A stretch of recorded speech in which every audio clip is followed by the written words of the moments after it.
Iran మీద ఇజ్రాయెల్‌కి భయం. Israel మీద ఇరాన్‌కి భయం.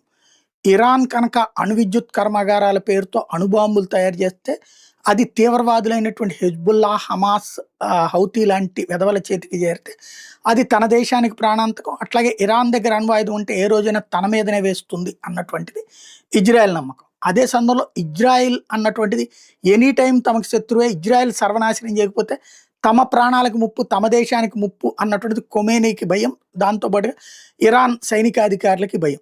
కాబట్టి ఈ ఇద్దరి భయం వలన అమెరికా లబ్ధి పొందుతోంది. అమెరికా ఈ ఇద్దరిని ఆహ్, ఏది ఎలక, పిల్లి ఆట ఆడిస్తోంది. మధ్యలో వెనకుండి చోద్యం చూస్తున్నటువంటి పందికొక్కు పాత్ర పోషిస్తోంది. ఇట్లాంటి దశలో అమెరికాకి సంబంధించిన అమెరికా గ్రిప్ నుంచి ఇవతల పడటానికి రష్యా తొలి అడుగు వేస్తోంది. బట్ ఇది సాధ్యం కాదు.